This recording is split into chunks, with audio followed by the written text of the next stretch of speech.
नमः सिद्धेभ्यः।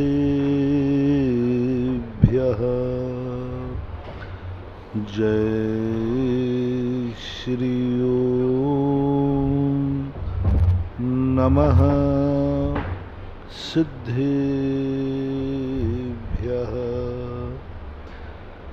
सर्वमंगल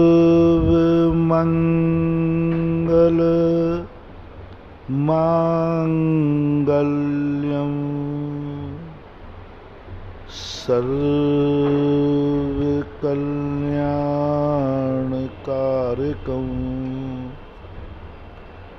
प्रधानं सर्वधर्माणां जैनं जयतु शासनं जैनं जयतु शासनं। पंच परमेष्टि भगवान की, आचार्य श्री गुरुवर कुंद कुंद महाराज की, आचार्य श्री गुरुवर विद्यासागर महाराज।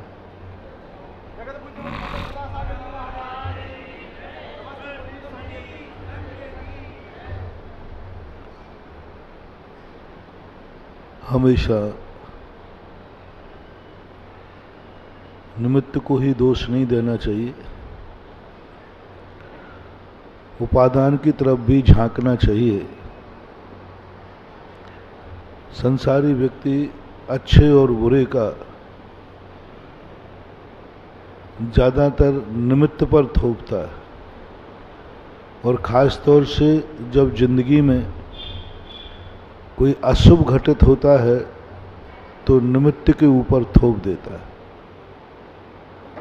यहाँ तक कि व्यक्ति अपने बुरे दिनों का श्रेय भगवान पर थोप देता है, कि भगवान और गुरुओं पर भी थोप देता है। कई बार लोग सीधा आकर मेरे मुंह पे कह देते हैं, महाराज आजकल आपकी कृपा दृष्टि कुछ कमजोर पड़ रही, आपका आशीर्वाद ठीक से नहीं मिल रहा। मैं घबरा जाता हूँ। मैंने कहा भाई, मैं तो सदा से वही आशीर्वाद देता आया हूँ। भगवान से भी कई लोग कहते हैं कि भगवान की कृपा आज तक नहीं, ऐसा होता नहीं।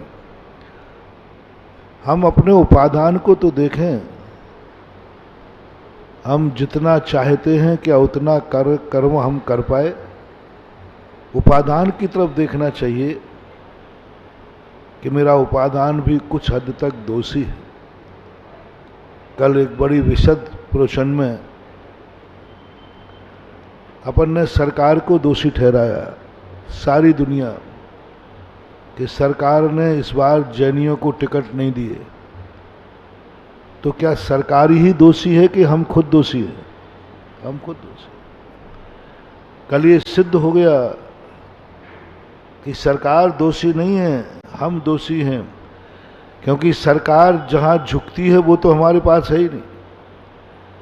सरकार तो वोटों के लिए झुकती है और वोट हमारे पास है नहीं, बस खत्म हो गया। अब वो सरकार क्यों झुकेगी? सरकार को वोट चाहिए, वो जब ही हो सकता है जब आपके पास वोट हो। कितने ही नोट कमा लेना, सरकार झुकेगी नहीं, क्योंकि वो जानती है कि नोट तो हम इनसे डंडे के बल पे निकलवा लेंगे। नोट तो डंडे के बल पर निकाल लेगी सरकार, छापा पाड़ लेगी, लेकिन वोट डंडे के बल पर नहीं ले सकता, क्योंकि वोट तो देने वाला देगा तो ही दे सकता है। इसलिए आज के युग में कल नैमित्तिक परिणति की तरफ से दृष्टि हटाकर उपादान की तरफ लाया था, राजनीतिक रूप से।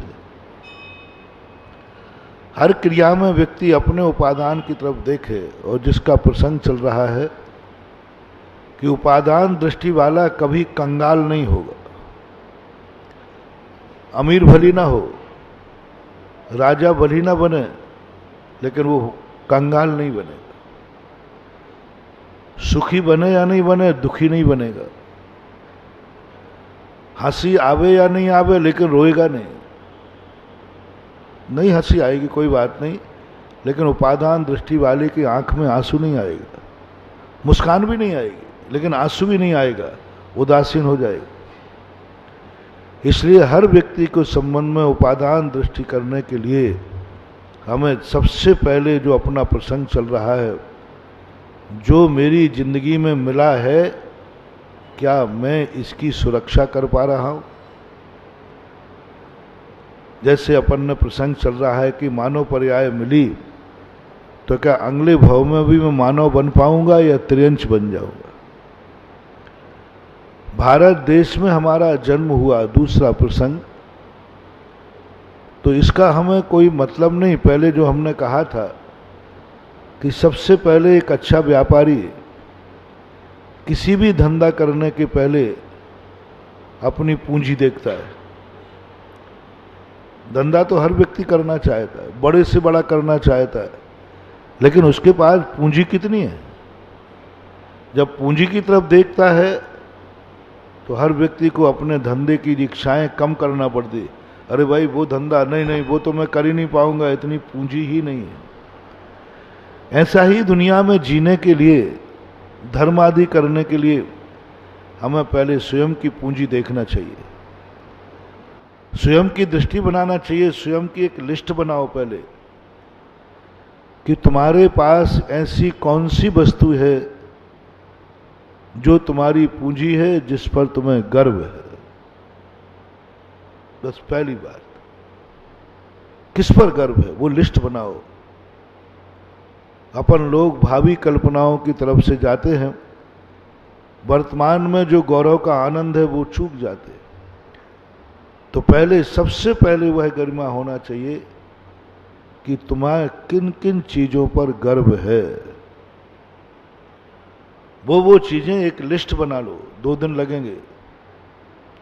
मैंने एक उदाहरण दिया था, पूछा था आपसे, आप पर मनुष्य बनने का गर्व है कि नहीं है?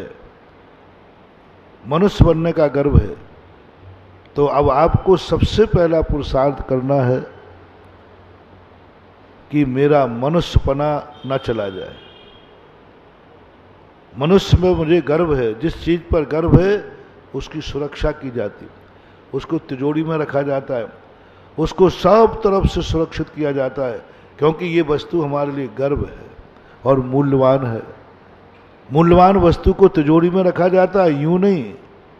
तुम तो अपने मनुष्य पर्याय की कोई कीमत ही नहीं समझ रहे, मनुष्य पर्याय का स्वरूप ही भूल गए, मनुष्य पर्याय की उपलब्धि तुम्हारे ज्ञान से गायब हो गई।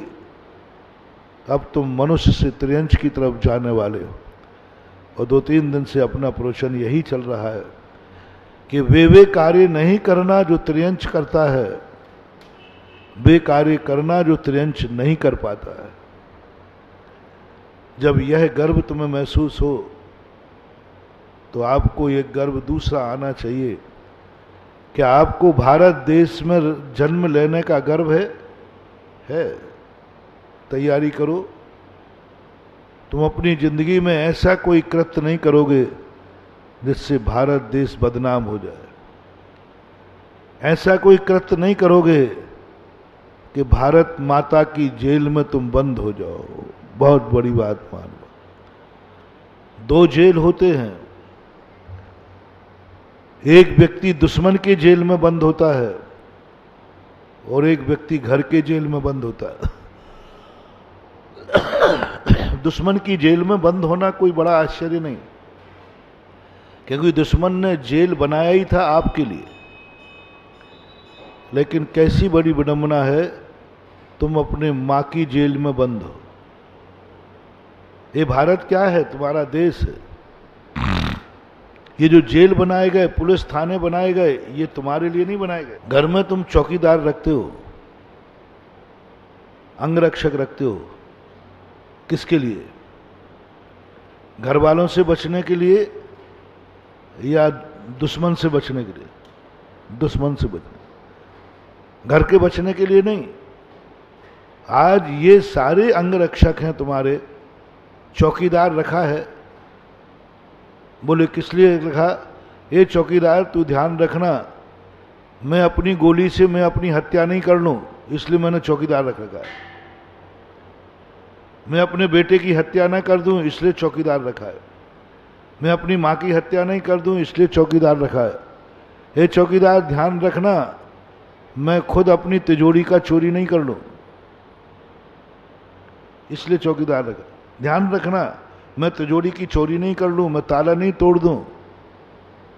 ध्यान रखना चौकीदार, मैं कभी भोजन में जहर नहीं खा लूं। चौकीदार कहता है, अब ये शर्तों पर चौकीदार रखो कि मैं तुझे 1,00,000 रुपया महीना दूंगा। तेरा काम है कि मैं अपनी जिंदगी में अपने घर की खुद की तिजोरी में चोरी नहीं कर पाऊं। मैं कभी स्वयं सेल्फास नहीं खाऊं। मैं कभी अपनी स्वयं की आत्महत्या ना करूं। मैं स्वयं अपने परिवार का मर्डर नहीं करूं। इसकी चौकीदारी तुम्हें करना है। वो कहते साहब ये तो नहीं हो पाएगा, ये तो संभव जब है पहले तिजोरी की चाबी हमें दे दिया करो। अब देखना चौकीदार मिल जाएगा। यदि मेरे से पूछ करके कोई इंटरव्यू देवे ऐसे चौकीदार का तो मैं पास करा दूंगा। मेरे पास तो सारे हुनर है। कोई पूछे महाराज जी एक चौकीदारी के लिए वो विज्ञप्ति निकली है, उसमें ये शर्तें हैं, महाराज जी ये कैसे संभव हो जाएगा? तुम जाकर उनसे यही कहना, सेठ जी हो जाएगा, आप अपनी तिजोरी में कभी भी चोरी नहीं कर पाएंगे, शर्त है कि इस तिजोरी की चाबी मेरे पास रहेगी। अब देखना, और तिजोरी की चाबी जिसके पास पहुंच गई वो मालिक है कि चौकीदार? मालिक। ऐसे मूर्ख मालिकों के लिए जम के लूटो, कहना साहब हो जाएगी, 1 पैसे की चोरी आप नहीं कर सकते, बस तिजोरी की चाबी मेरे पास रखना। तुम भोजन में जहर नहीं खा पाओगे, बस मेरा बना हुआ भोजन करना। तुम कभी सुसाइड नहीं कर पाओगे, सदा मेरे साथ रहना। वो मालिक बन गया, तुम नौकर बन गए। आज यही हो रहा है। हम सारी दुनिया में ये नहीं चाह पा रहे कि हमारा हो क्या रहा है। हमें लूटने वाले कौन? हमारे घर में ही हम लूट रहे हैं, हम घर को ही लूट रहे हैं, अपने आप को अपने आप से लूट रहे हैं। कोई चौकीदार दुनिया में तुम भटके होते तो कोई ठौर ठिकाने पहुंचा देता। तुम तो खुद अपने घर में भटके हो, कौन ठौर ठिकाने पहुंचाएगा? कौन? 99% व्यक्ति अपने घर में भटके हैं, खुद ही नहीं समझ पा रहे कि मैं करूं क्या। हमारा देश है, भारत देश हमारा है, भारत माता हमारी है, और हमें वारंट जारी हुआ है भारत मां की जेल से अरेस्टी का। देश भारत का है, कानून भारत का है, पुलिस भारत की है, थाने भारत के हैं, जेल भारत के हैं, और भारत हमारी माँ है। जो कुछ भी यहाँ है सब मेरी भारत माँ का है। और माँ की तरफ से वारंट निकला है कि उस बेटे को, मेरे बेटे को अरेस्ट किया जाए। अब दुनिया की कोई ताकत नहीं बचा सकती। मैं सदा कहता हूं, दुनिया से पिट जाना, लेकिन कभी ऐसा कृत्य नहीं करना कि माँ बाप को पीटना पड़े। दुनिया झूठी पीट सकती है, माँ बाप कभी झूठा नहीं पीटे, कभी नहीं करना। यदि तुमने एक साधना कर ली कि मैं अपनी जिंदगी में कभी माँ बाप का थप्पड़ नहीं खाऊंगा, गारंटी मेरी है तुम मरने के बाद नरक और त्रिंच गति नहीं जाओगे। नरक त्रिंच गति बचने के लिए कोई ज्यादा धर्म नहीं करना, कोई पूजा पाठ ज्यादा नहीं करना, मात्र इतना करना है कि मैं जिंदगी में कभी माँ बाप का थप्पड़ नहीं खाऊंगा। बस मैंने साधना कर ली है। माँ बाप का हाथ पकड़ना नहीं तो आज तुम गुंडागिर्दी करके दिखाओ कि मम्मी पापा हाथ मत उठाना, नहीं तो हाथ तोड़ दूंगा। नहीं, माँ बाप का थप्पड़ खाना नहीं और माँ बाप को थप्पड़ मारने से रोकना नहीं। मंत्र दे रहा हूं, जिंदगी का मंत्र, नरक त्रियंच से बचने का मंत्र। ये मोक्ष धर्म तो सब मोक्ष जाने के लिए हैं, स्वर्ग जाने के लिए है। तुम्हें मनुष्य मनुष्य बनना है, मनुष्य त्रियंच से बचना है, कुछ नहीं करना। ये कितना सा नवोकार मंत्र नहीं पढ़ना। हम महाराजों की भी कोई जरूरत नहीं, तो कोई धर्म ध्यान मत करो, अभिषेक पूजन नहीं करना, मत करो। इतना सा नियम लेना है, मैं कभी माँ बाप के हाथ का थप्पड़ नहीं खाऊंगा, मैं माँ बाप की गाली नहीं सुनूंगा, बस। और वो नियम मैंने दे दिया, उनको गाली देने से रोकना नहीं, थप्पड़ मारने। जो माँ बाप को थप्पड़ को रोक देता है उसका विनाश निश्चित है, और जो माँ बाप का थप्पड़ खाता है वो भ्रष्ट होना निश्चित है। जो माँ बाप का थप्पड़ खावे वो भ्रष्ट है, और जो माँ बाप को थप्पड़ रोके उसका विनाश है। जो कहे माँ बाप मुझे थप्पड़ मत मारना, तेरा विनाश होना निश्चित है। और माँ बाप यदि थप्पड़ मार रहे हैं तो समझ लेना तेरा भ्रष्ट होना निश्चित है, कोई दुनिया की। इसलिए तुम्हारे लिए मैं एक मंत्र दे रहा हूं, भ्रष्ट नहीं होना और अपना विनाश नहीं करना। विनाश नहीं करना, मैं कभी माँ बाप को किसी प्रकार रोकूंगा नहीं, चाहे वो गाली दे में, चाहे बोले प्राण ले में, चाहे मुझे मार डालें, चाहे वो जूते मारें, चाहे कुछ भी करें वो, मैं माँ बाप को कभी रोकूंगा नहीं। मैंने कह दिया वो तुम्हारा मर्डर भी करे, कौन कर रहा है? कोई मेरे से पूछे महाराज जी मेरा आज मरना है, मुझे मेरा मर्डर होगा, कौन करेगा? बोले मम्मी पापा। मैं कह चल ठीक है, मेरा आशीर्वाद है। वो तेरे मम्मी पापा हैं कि नहीं पहले तो ये बता दे। नहीं महाराज मुझे डाउट है, तो फिर मैं कहूँगा फिर मत मरना। यदि तेरे माँ बाप हैं और वो यदि मार रहे हैं तो कोई आगम नहीं, कोई शास्त्र नहीं, सब कहते बस इतना पूछ लो कौन मार रहा है? मम्मी पापा, बस मर जाओ, मर जाओ।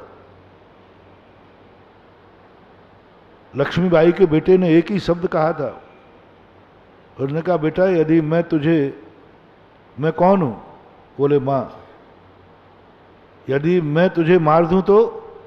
बोले बस दुनिया के हाथ से नहीं मरना चाहता हूं, मां मारती तो मुझे कोई ऐतराज नहीं।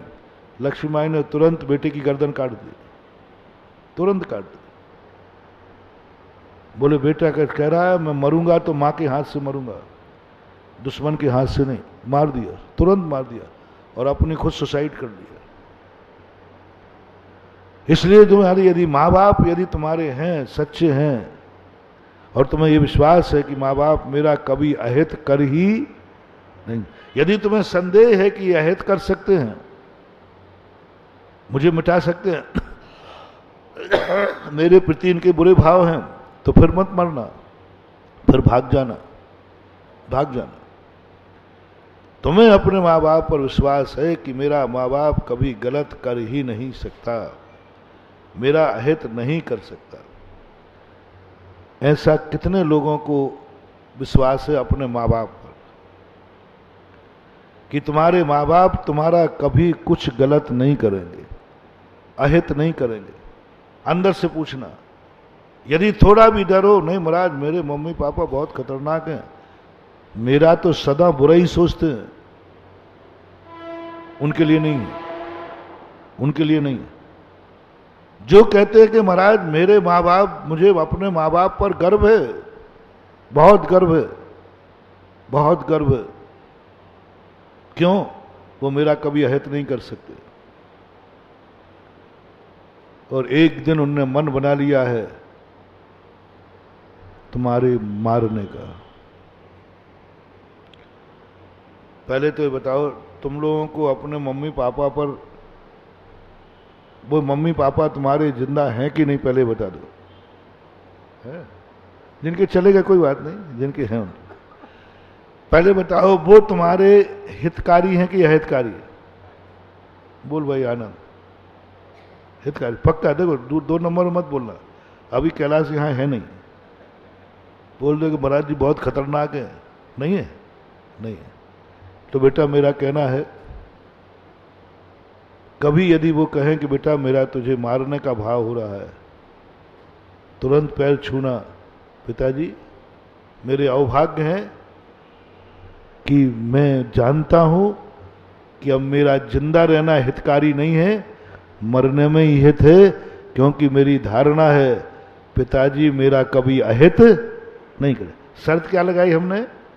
अंदर की बात है, पिताजी मेरा कभी अहित नहीं कर सकते हैं, और पिताजी मारने को तलवार लिए हैं, तुरंत कहना पिताजी का मालूम है, पिताजी को मेरा जिंदा रहना हितकारी नहीं है, मरने में ही हित है। महारानी लक्ष्मीबाई के बेटे ने यही सोचा।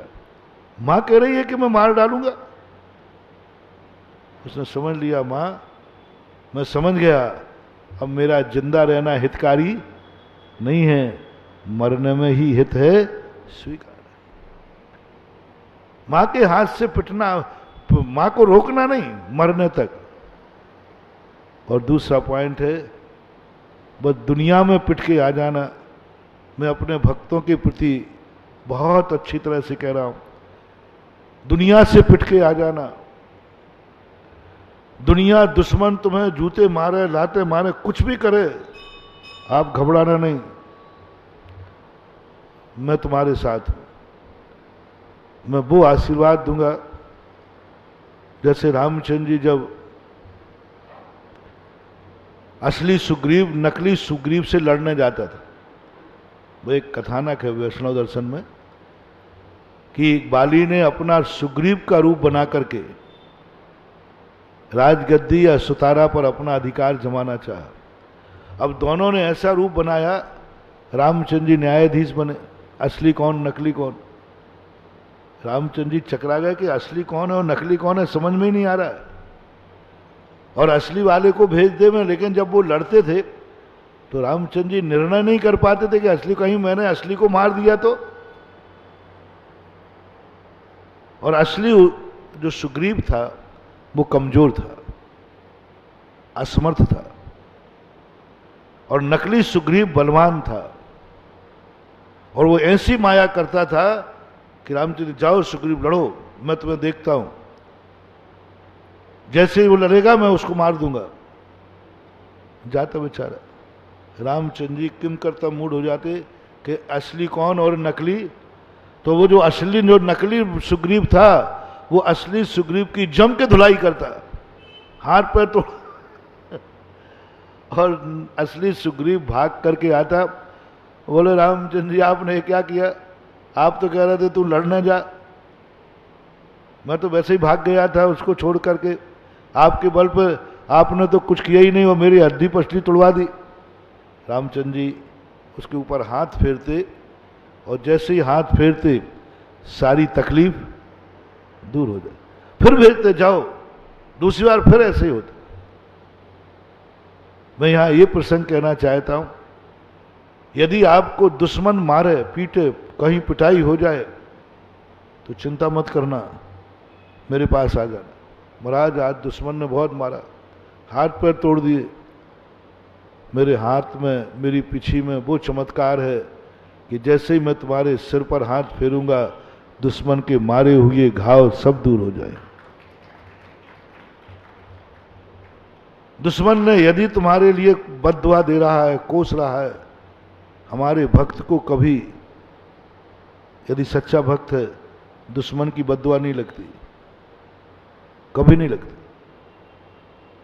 हमारे भक्त के घर में कोई यदि मूठ भी फेंक दे, नींबू मिर्ची फेंक दे, कुछ भी फेंक दे, गारंटी मेरी है उसका कोई बाल बांका नहीं होगा।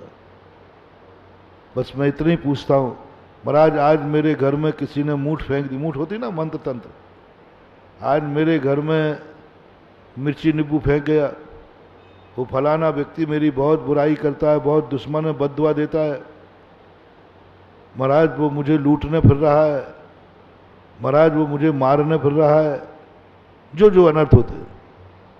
मैं एक ही बात पूछता हूं आशीर्वाद देने के, वो कौन है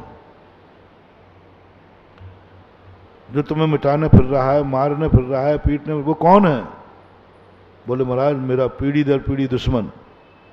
मैं तुरंत हाथ उठाते, जा, वो तेरा बाल बांका नहीं कर पाएगा, जा, वो तेरा बाल बांका नहीं कर पाएगा। कौन है वो? कौन है वो? मेरा दुश्मन, मेरा पीढ़ी दर पीढ़ी दुश्मन है। इसलिए मैं संसार के सारे मेरे भक्तों से कहना चाहता हूं, जो तुम्हारा पीढ़ी दर पीढ़ी दुश्मन हो और जिसे तुम दुश्मन मानते हो, तुम्हारी दृष्टि में वो दुश्मन है, तो आप घबराना नहीं।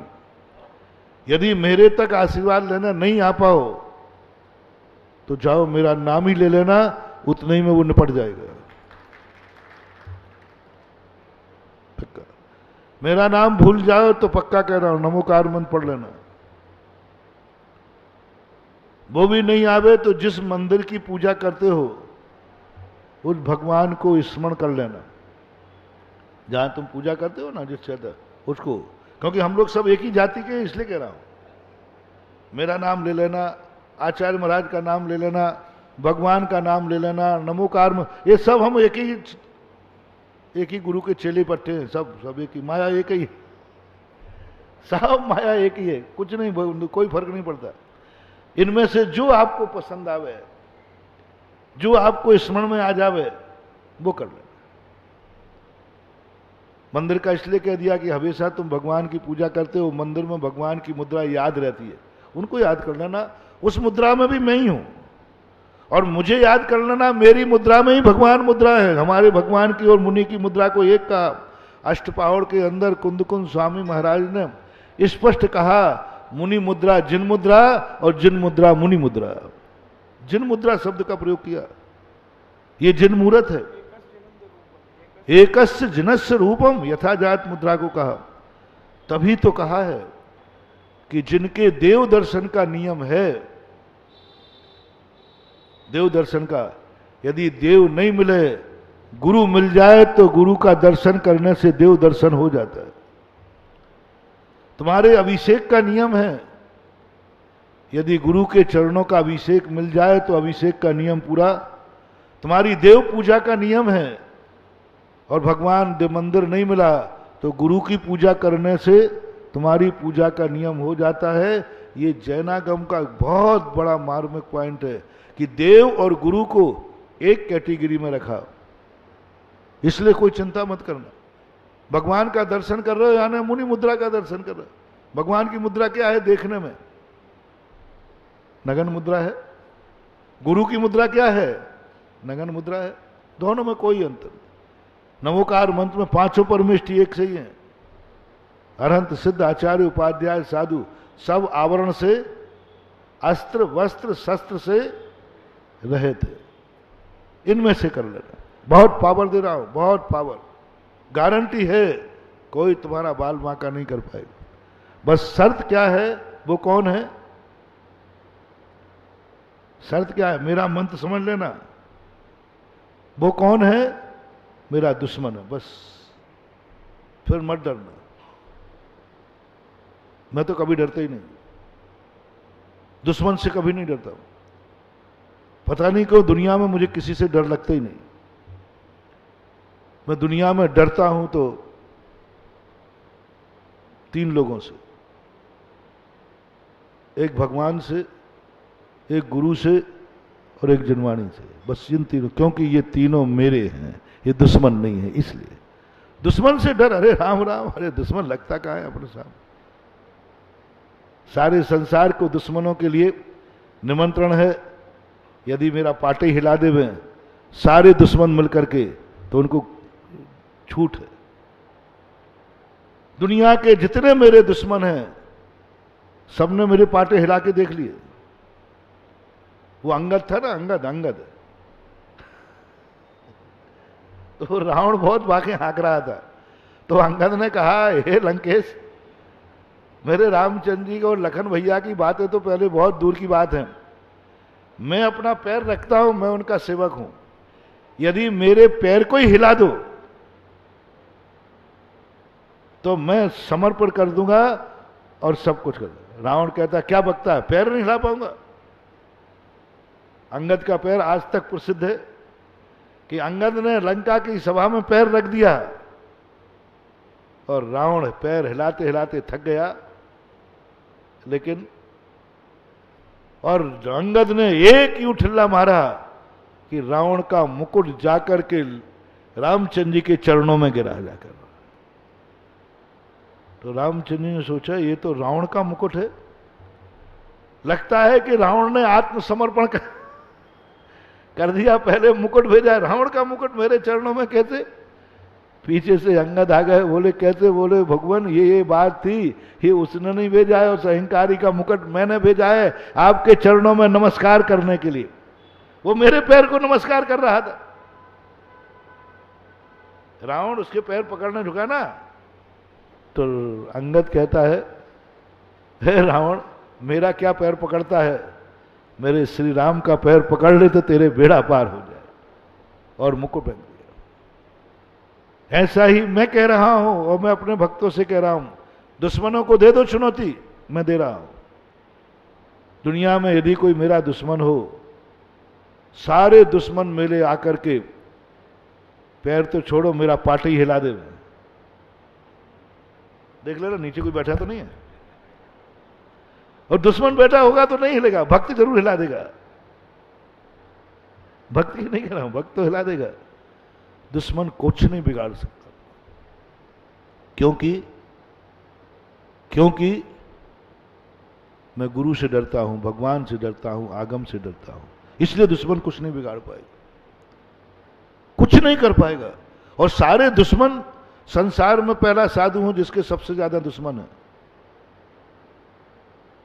बेचारे सब मेहनत कर बैठे, मंत्र से, तंत्र से, ओझा से, भोजा से, पर सारे दुश्मन बेचारे थक गए,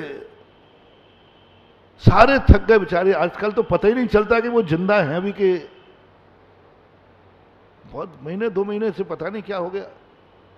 या तो मेरे में अतिशय कम हो गया, कहीं मेरे दुश्मनों को कुछ हो तो नहीं गया।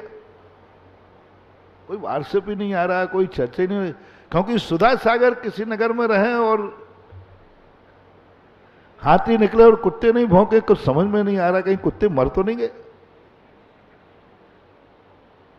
हाँ मुझे डाउट, देखो भाई डाउट दिख रहा है, क्योंकि मैं अपने हितैषियों की चिंता करता हूं कि मेरा तो चुनाव चिन्ह वही है। मेरा चुनाव चिन्ह दुनिया में कुत्ते को कोई चुनाव चिन्ह नहीं बनाता, मात्र एक सुधा सागर ऐसा है जिसका चुनाव चिन्ह कुत्ता है। और मुझे तकलीफ हो रही कि मेरा चुनाव चिन्ह गायब हो रहा है, कुछ पता ही नहीं चल रहा कहीं है कि नहीं। ओ भारत में अगर कोई चुनाव चिन्ह कहीं बैठा हो रे तो आज बार सिर्फ में भौंक देना, तो मैं समझ जाऊंगा कि जिंदा है। कहीं मर तो नहीं गए, कहीं थक तो नहीं गए, कहीं गूंगे तो नहीं हो गए, कहीं आवाज तो नहीं चली गई। मुझे सब संदेह हो रहा है। कुछ नहीं कर पाए, सब कर लिया।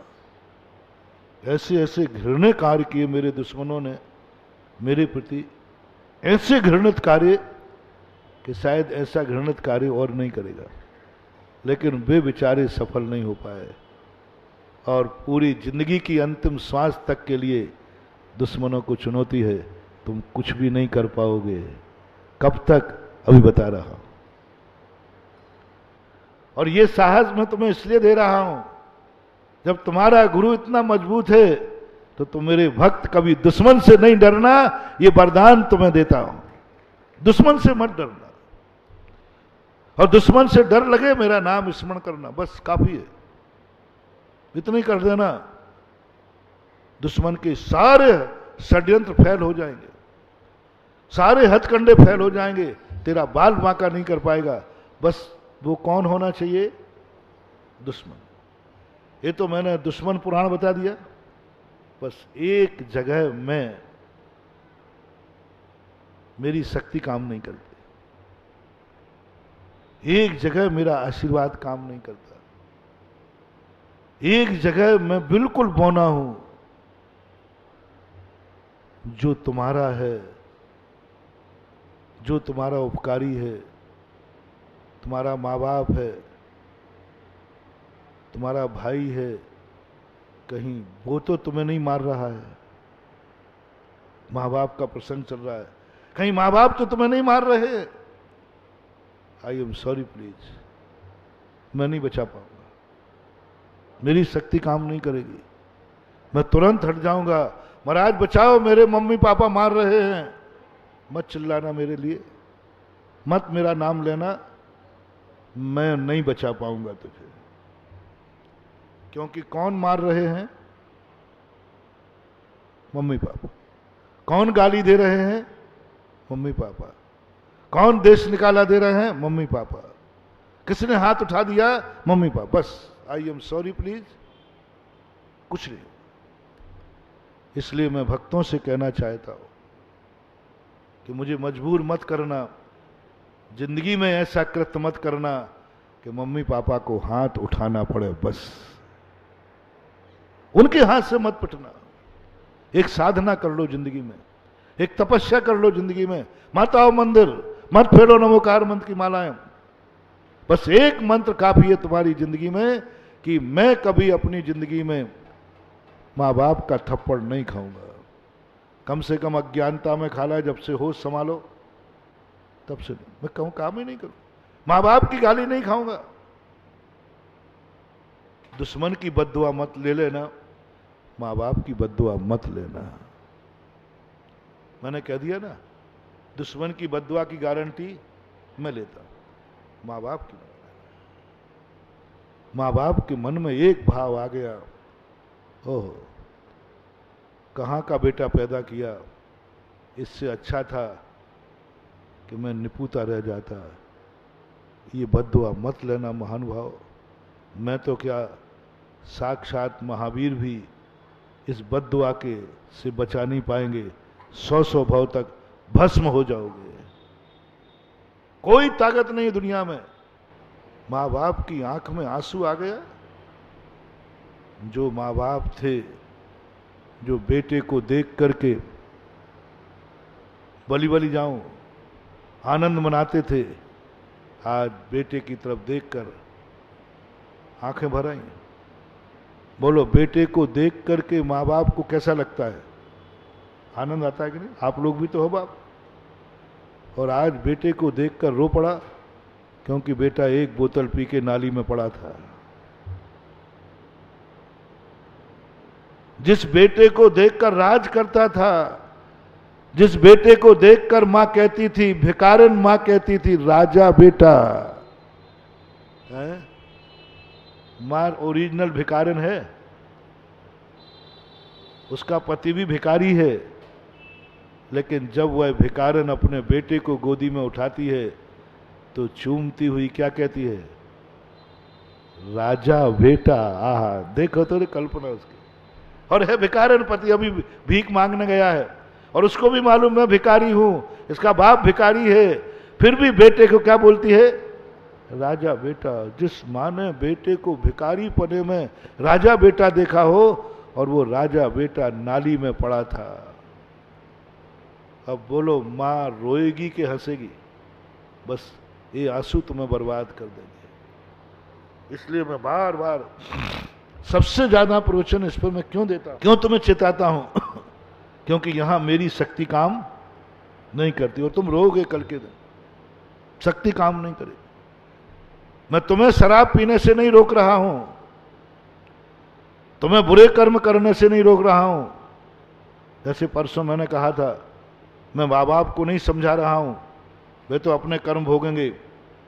मैं तो बेटे को समझा रहा हूं, बेटा इनको मत छोड़ना, क्योंकि नहीं तो तुझे त्रियंच बनना पड़ेगा। मैंने माँ बाप की सेवा नहीं कराई थी, मैंने बेटे को त्रियंच गति से बचाया। इसी प्रकार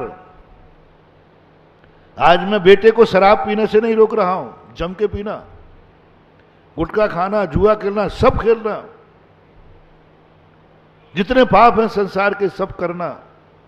बस एक ध्यान रखना, तेरे किए हुए पाप पर माँ बाप की आंख में आंसू तो नहीं आ जाएगा? कहीं भी ये तो नहीं कह देंगे बेटे को नन जन्म देते तो अच्छा था, इसने तो मेरी इज्जत सारी धूल में मिला दी। बस ये ध्यान रखना। मम्मी पापा से पूछना कि मैं शराब पीऊंगा, आपको गर्व होगा या लज्जा आएगी? अगर लज्जा आएगी फेंक देना बोतल। वो कार्य मत करना जिसमें माँ बाप को शर्मिंदा होना पड़े, उनकी आंख में आंसू आ जाए। जिंदगी में हर व्यक्ति को रुला देना, संसार के हर व्यक्ति को रुलाना, ऐसी गुंडागिर्दी करना, हर व्यक्ति तुमसे कांपने लग जाए, रोने लग जाए। बस एक ध्यान रखना, तुम्हारे किसी कृत्य पर माँ बाप की आंखों में जब वो माँ बाप अकेले बैठे हों, दोनों बैठ करके ये तो नहीं कह रहे हैं कि देखो अपन ने कौन से पाप किए, अपनी कूख से कैसा पैदा हुआ, जहां निकलो वहीं बुराई। यदि अकेले में मम्मी पापा तेरे ये चर्चा कभी कर रहे हो, बहुत करुणा दया करके कह रहा हूं महानुभाव, छोड़ देना। मैं नहीं बचा पाऊंगा तुम्हें, भगवान नहीं बचा, 100 भवों तक नहीं बचेगा। पर वो कार्य मत करना जिस पर उनको लज्जित होना पड़े, माँ बाप। और होएगा लज्जित। तुम नाली में पड़े दिखाए, उसने तो राजा बेटा कहा था, और आज राजा बेटा कहां पड़ा था? नाली में। राजा बेटा कहां पड़ा था? कैंसर अस्पताल में गुटखा खा रहा था। राजा कभी कैंसर से मरता है क्या? और तो गुटखा खा के मर रहा था। राजा बेटा जुआ खेल रहा था। मत करना, माँ बाप के खातिर मत करना, अपने स्वभावों के खातिर मत करना। बस मैं देश के ऊपर बोल रहा था, इसलिए माँ बाप का तो उदाहरण दिया, समझ में आ जाए। ऐसा कोई कृत्य मत करना जिस पर राष्ट्र माता को तुम्हें अपराधी घोषित करना पड़े। विदेश की अदालत में तुम अपराधी घोषित हो जाना, मैं बचा लूंगा। और बचाया है मैंने अभिनंदन को, क्योंकि वो दुश्मन की अदालत में बंद हो गया था, दुश्मन के कटघरे में बंद हो गया था। दुश्मन देश की सेना ने उसे बंदी बनाया था, दुश्मन के थाने में बंद था। मैंने कहा, मैं आमा से विहार कर रहा था, एक गांव में था, छोटा सा गांव था। उस गांव में जब मैंने सुना, मैंने पूरी ताकत लगा दी। मैंने उस दिन शांति धारा की और मैंने भगवान से कहा, भगवान उस अभिनंदन के लिए, क्योंकि मैंने देख लिया था कि उसने अपने गृह गांव में जिनेंद्र भगवान की मूर्ति सिर पे उठा करके ले गया था अभिषेक मंडप में। सुनना, मेरी ताकत किसको लगती है? वो घर में रहा होगा, छुट्टी पे गया होगा, तो अपने सिर पर मूर्ति रख करके पंडाल में ले जा रहा है, अपने हाथों से भगवान का अभिषेक कर रहा है। मैंने कि भगवान ये क्या मामला है? जिसके सिर पर आप कभी बैठे हो, जिसके सिर पर आप कभी बैठे हो और जिसने आपके सिर पर कलश ढाला हो, वो व्यक्ति यदि दुश्मन की अदालत में बंदी है, नहीं भगवान, मैं अपनी पूरी जिंदगी की साधना अभिनंदन के नाम करता हूं। वो गांव का ध्यान नहीं, और कौन सा गांव था वो? ब्यावर से बिहार, आमा से बिहार किया था ना, गोठरा से पहले, गोठरा से आगे एक छोटा सा गांव था। तो वहां जाकर के मैंने बोला, टेप है, आप यूट्यूब में पढ़ लेना, यूट्यूब में देख लेना, धोबड़ा छोटी सी समाज थी, पर इतना जोश में बोला मैंने कि मैं अपनी जिंदगी की पूरी साधना अभिनंदन के नाम करता हूं, मुझे तो क्या फर्क पड़ना है, फिर एक से गिनना शुरू कर दूंगा, फिर कमा लूंगा। जब मैं जीरो पे था, आज हीरो बन गया, फिर जीरो से हीरो बन जाऊंगा। यहां क्या बड़ा कमाऊ पूत कभी डरता नहीं, ले जा। कमाने वाला पूत कभी नहीं डरता, बोला क्या ले जाओगे, जो कमाया वही ले जाओगे ना, हम कल से फिर से कमा लेंगे। एक बार एक शिष्य ने एक किताब लिखी, बहुत बड़ी, जिंदगी में पहली बार किताब लिखी, नकल टिप करके, एक किताब है, और गुरुजी के पास लेके पहुंचा। विवेकानंद जी के संबंध में आता है, एक व्यक्ति ने बड़ी मुश्किल में किताब लिखी, 100 किताबों की नकल टिप करके एक किताब बना दी, और विवेकानंद जी को दिखाया, देखो साहब मैंने एक किताब लिखी। देखा, विवेकानंद ने पूरी किताब पढ़ के समुद्र में फेंक दी। अरे ये क्या किया साहब, मेरी जिंदगी भर की पहली बार तो किताब लिखी हमने, ये क्या लिखी? वो रोने लगा, साहब हमारी जिंदगी भर की बर्बादी हो गई, सब कुछ मिट गया, सब कुछ चला गया, ये बहुत। विवेकानंद जी कहते हैं, कागज लाओ, डायरी है तेरे पास? बोले है।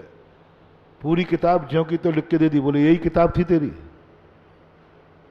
और एक किताब वो नदी में पड़ी है। जिसके पास स्वयं हुनर होता है वो लुटने से कभी घबराता नहीं।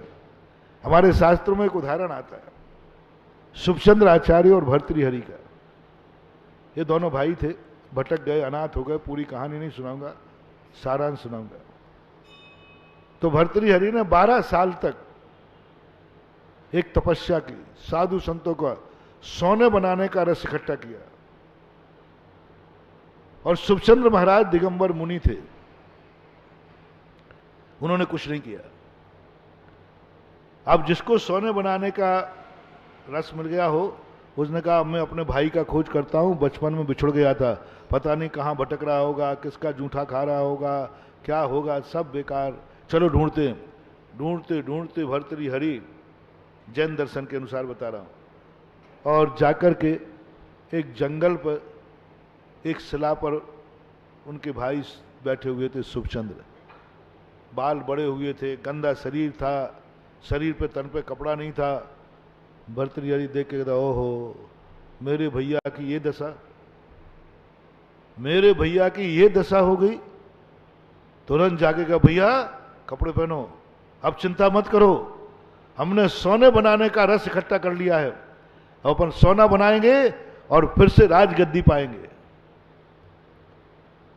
भैया ये पकड़ो सोना, अब आप घबराना नहीं, गर्मी तो नहीं चढ़ी है, घबराना नहीं। महाराज ने पीछे से तुमड़ी को यूं कर दिया, सारी तुमड़ी का रस कहां चला गया? मिट्टी में। अरे भैया ये क्या किया, इसके लिए तो अच्छे अच्छे देवता तरसते हैं, 12 साल की तपस्या तुमने माटी में मिला दी, मुझे क्या मालूम कि इतने दिन की गरीबी में तुम पागल भी हो गए हो। इतने दिन की गरीबी भोग भोग करके आप पागल भी हो गए हो। ओह मैंने दिमाग नहीं रहा, रोने लगा। शुभचंद कहते, भाई किसका दुख है?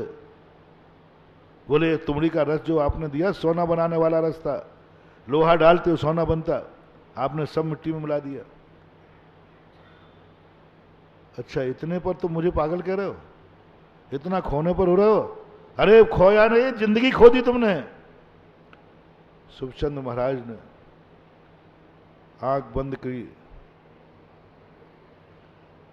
अपने माथे का पसीना उठाया और एक चट्टान पर फेंक दिया। वो चट्टान सोने की हो गई। बोले तुमड़ी से इतना सोना बन जाता? बोले नहीं बनता। कितना बनता? 2 किलो 10 किलो और चाहिए? बाएं हाथ से इस तरफ फेंक दिया, वो चट्टान सोने की हो गई। बोले बोल भाई और कितना चाहिए? वो पैरों में गिर गया। मैं तो तुमड़ी सजा सजा के रख रहा हूं, यहां तो पसीना की बूंद भी रस बन गया, पसीना की बूंद भी रस बन गया। स्तब्ध रह गए, वो देखकर स्तब्ध रह गया। ज्ञानार्णव लिखा है उन्होंने, आचार्य महाराज। इसलिए मुझे कोई डर नहीं था कि मेरी जिंदगी की साधना उसके नाम चली जाएगी तो मैं क्या करूंगा, मैं तो कमाऊ पूत हूं, कल से फिर कमाना शुरू कर दो। मन वचन काय की विशुद्धि तो करना है। लेकिन मैं जो बात कह रहा था, दुश्मन ने बंदी बनाया था, मैंने अपनी साधना लगा दी। मैंने जितना पुण्य किया है सारा पुण्य अभिनंदन के नाम, क्योंकि उसने एक बार भगवान को सिर पर रखा था। सुनो, लेट आने वाले अभिषेक में लेट आने वाले सुनो, भगवान को उठाने का पुण्य देखो, उसके बदले में एक मुनि अपनी जिंदगी की साधना दे रहा है। यानी मुनि महाराज की जिंदगी की साधना और एक बार भगवान को सिर पर उठाकर पांडुक शिला पर बैठालना, इसका पुण्य पांडुक शिला पर बैठालने का पुण्य ज्यादा है। अब बोलो किसके बदले दे रहा हूं मैं? एक बार उसने भगवान को उठा के पांडुक शिला पर रखा था, उस कृत्य से मैं प्रभावित हुआ, मुझे और कोई मतलब नहीं था, डरते भगवान को उठाया था इसने सिर पर। मेरी जिंदगी की साधना लगती कहां है वहां? जिसके सिर पर भगवान बैठा हो। अरे जिंदगी भर की मुनि की साधना है कितनी सी, जिसके सिर पर भगवान बैठा हो और जिसके सिर पर भगवान के ऊपर जिसने कलश ढाले हुए। दो चित्र देख करके 2-3 दिन पहले की घटना हो चुकी थी, मैं कुछ नहीं बोला। लोग कहते महाराज आप कुछ बोलिए। मैंने कही सैनिक है, मरते रहते हैं, सैनिक बनते ही मरने के लिए है। लेकिन जिस दिन वो दृश्य देखा, किसने तो भगवान का अभिषेक किया था। और सुनो रे अभिषेक करने वालों, अभी तुम्हें साधारण कार्य दिख रहा है, अभी तुम्हें साधारण क्रिया दिख रही है, इसलिए आप अभिषेक का नियम नहीं ले पा रहे हो। जो जो भगवान पर अभिषेक कर रहे हैं, जिस दिन तुम्हें दुश्मन के द्वारा संकट आएगा, उस दिन मुनिराज अपनी पूरी साधना तेरे लिए लगा देगा। बोलो तेरे अभिषेक का मूल्य कितना है? मेरी जिंदगी भर की साधना और तुम्हारे अभिषेक का पुण्य मूल्यवान कितना है? जो मेरी साधना चाहते हैं संकट में, वो मुझे मेरी खुशामत ना करें, मेरी जयकार ना बोलें, मैं उनको अपनी जिंदगी की साधना लगा दूंगा जो सुबह उठ करके भगवान के सिर पर 2 लोटा कलश के ढालता है, 1 बूंद का पानी की ढालता है। उसके लिए मेरी जिंदगी समर्पित है। इसलिए मैंने दावे से कहा था, मेरे भक्त का दुश्मन कोई बाल बांका नहीं कर सकता, सारे दुश्मनों को सुनौती है। क्योंकि मेरा जो भक्त होगा वो बिना अभिषेक किए भोजन करेगा ही नहीं, और जो अभिषेक करेगा उसके लिए मैं अपनी पूरी साधना लगा दूंगा। अब बोलो अभिषेक करने का फल जो भगवान को उठा करके ला रहा है, उसके लिए मेरी साधना है। इतना बड़ा मैंने उसी दिन कहा, मेरी साधना समर्पित है। क्योंकि दुश्मन के जेल में बंद हुआ है, लगा दी। मैं धन्य हूं, मेरी साधना धन्य है, मेरी शांति धारा धन्य है, मेरे भगवान धन्य है। जैसे ही मैंने ये सब किया, उसी दिन शाम को समाचार आ गया, अभिनंदन को छोड़ दिया गया है। बस सवाल इतना था, किसकी जेल में बंद था? महाराज जी अब तुम आ जाओ। महाराज जी हमारे देश में भी कितने जेली बंद हैं, उनको छुड़वा दो। केकड़ी वाले आना, महाराज जी मेरा बेटा भी एक जेल में बंद है। तो मैं पूछूंगा, दुश्मन के जेल में बंद है कि देश के जेल में? दुश्मन के जेल में बंद है तो मेरा चमत्कार होगा, अतिशय होगा। तुम तो खुद के घर के जेल में बंद हो। आई एम सॉरी प्लीज, मैं नहीं छुड़ा पाऊंगा। सुन लो रे अभिषेक करने वालों, सुन लो मेरे भक्त, सुन लो भगवान को सिर पर उठाने वालों। दुनिया में कुछ भी कर लेना, अपने देश के जेल में बंद होना मत। जेल की पुलिस तुम्हें पकड़ के ना ले जाए, ऐसा कोई अपराध मत करना। जाओ, तुम्हारे लिए चमत्कार ही चमत्कार है। बस शर्त एक है, भारत देश के जेल में तुम बंद मत होना। अमेरिका में हो जाना, पाकिस्तान में हो जाना, बस भारत देश किसका है? कौन है? भारत माता, मां है। तो ये जेल भारत मां ने बनाया है, ये कानून भारत मां ने बनाया है, ये पुलिस भारत माता की है। वे हमारे सब भाई हैं, और हम इनके भाई के जेल में भाई बंद हो रहा है। मां के जेल, मां ने जेल बनाए थे, कानून में ये जेल बने हैं। मैंने जेल पुराण पढ़ा, चाणक्य का।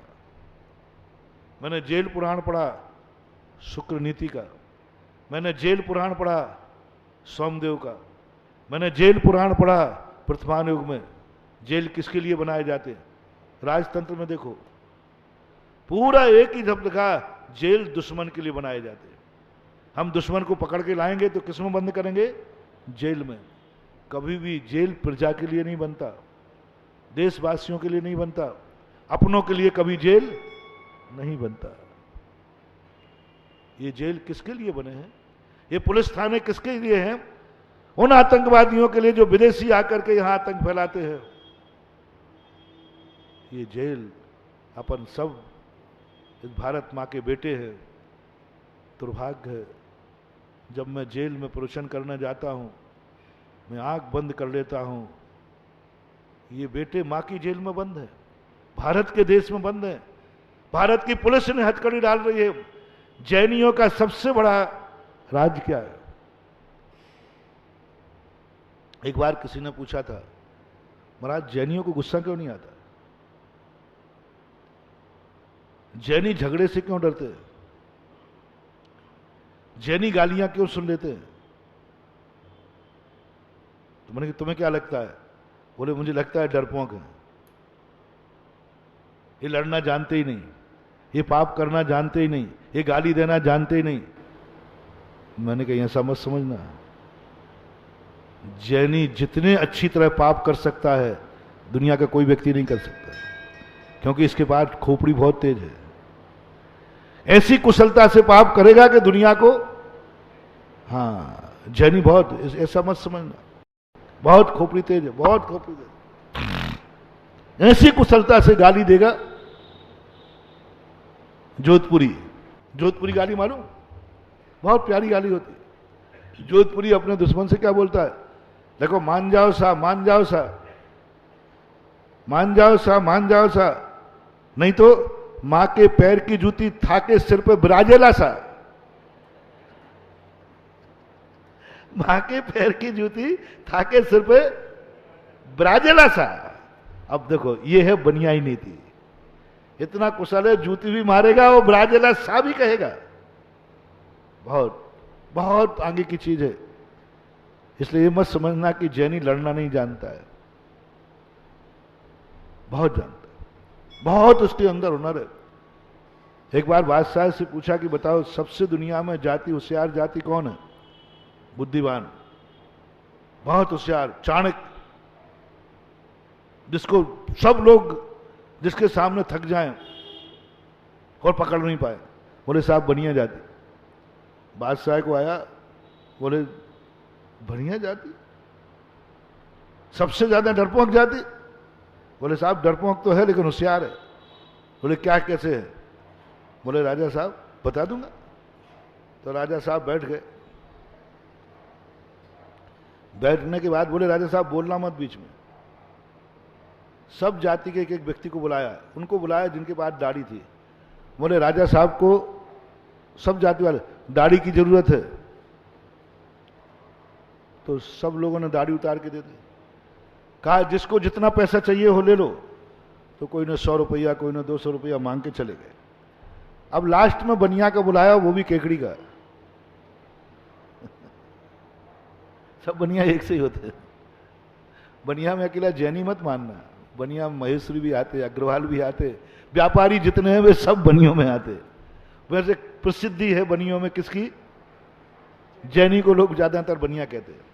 उसको आया, बोले सेठ जी, बीरबल ने कहा राजा साहब को आपकी दाढ़ी की जरूरत है। अरे राजा साहब को दाढ़ी की? अरे गर्दन ही दे दूं राजा साहब को। तो गर्दन गर्दन गर्दन गर्दन दे।